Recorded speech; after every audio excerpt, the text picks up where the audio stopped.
इस वक्त की बड़ी खबर का रुख करेंगे।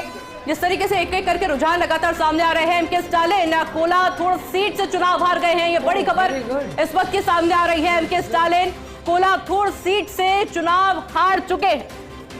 हालांकि इस नाम को लेकर और इस सीट को लेकर सबसे ज्यादा चर्चा बनी हुई थी। चेन्नई के कोलाथुर सीट से हारे हैं स्टालिन और एक तरीके से सबसे बड़ी हार माने जा रही है। तमिलनाडु के CM MK Stalin Kolathur seat से चुनाव हारे हैं, जिस पर सबसे ज्यादा नजरें सभी की बनी हुई थी, सबसे ज्यादा चर्चा जारी थी। योगेंद्र जी, आपसे मैं जानना चाहूंगी कि इसको लेकर के सबसे ज्यादा चर्चा हमने जी सुमन जी, आपने जब स्टालिन के लिए कहा तो असम में भी तरुण गोगोई की हालत भी जरा बता दीजिए। वो भी पिछड़ रहे हैं और ट्रेड कर रहे हैं, तो हो सकता है कि रिजल्ट डिक्लेयर हो गया। उनका जिक्र करते हैं एक बार इस ब्रेकिंग का मैं आपसे जानना चाहूंगी, क्योंकि लगातार हम देख रहे थे एक एक करके जो ऊपर नीचे, क्योंकि तरुण गोगोई भी हार चुके असम के अंदर मैडम, क्योंकि इसके ऊपर भी लगातार चर्चा चल रही थी जो स्टार फेसेस थे, लेकिन उनका हारना इस चुनावी रण के अंदर आप कैसे देख रहे हैं?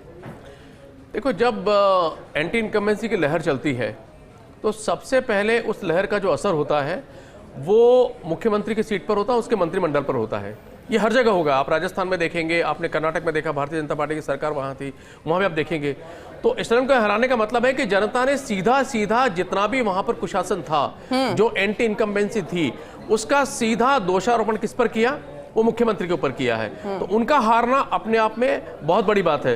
और अगर 2021 को आप देखेंगे तो ममता बनर्जी एक सीट से हार चुकी है वहां पर। तो इसलिए और गौरव गोगोई चुनाव हार चुके हैं। तो देखिए, मुझे मैं फिर बार बार कह रहा हूं कि कांग्रेस को एक बार वापस से बहुत डेप्थ में जाके रिव्यू करना पड़ेगा। और एक चीज और कांग्रेस के फेवर में बोल रहा हूं, ऐसा नहीं कि जनता सिर्फ विरोध करती है। अगर आप लोकसभा चुनाव को देख लीजिए, भारतीय जनता पार्टी ने नारा लगाया था अब के बाद 300 पार, क्या हुआ? 240 पे रोक दिया। अगर आप कर्नाटक की बात करें, कर्नाटक में भाजपा की सरकार थी, हुआ क्या? हारे ना वहां पर। आप वहां हिमाचल को ले लीजिए। तो ऐसा नहीं है, जनता जो है वो परिवर्तन चाहती है, परिवर्तन करती है। सवाल ये कि उसको विकल्प दिखना चाहिए और विकल्प सॉलिड दिखना चाहिए, जो बंगाल में उनको दिखा। बंगाल में उनको लगा कि भारतीय जनता पार्टी कितने राज्यों में सरकार है, संतोष बहुत ज्यादा नहीं है। यहाँ पर ममता बनर्जी ने ऐसा कुछ दिया नहीं। ममता बनर्जी ने नया क्या किया वहां पर? भाई, उन्होंने जितनी भी योजनाएं वहां पर पेश की, जो कुछ पेश किया उसमें ऐसा कुछ था नहीं जिससे मोटिवेट होती बंगाल की जनता कि हम बीजेपी को नहीं लाएंगे बल्कि इनको लाएंगे। तो उन्होंने सोचा कि चलो एक बार लाकर देखते हैं इनको, बीजेपी को। यहां पर हो सकता है परिवर्तन हो, अच्छे के लिए परिवर्तन हो, जितनी बातें कही जा रही उनके लिए परिवर्तन हो, और उसका परिणाम दोबारा मौका दिया जा रहा है, वो बड़ी बात है। किसकी बात कर रही हैं आप? मैं भारतीय जनता पार्टी की बात कर रही हूँ। जैसे वो कह रही असम हुआ, पुडुचेरी हुआ, जहां पर जो बार बार मौका दिया जा रहा है, यानी कि परफॉर्मेंस जो देखी जा रही है।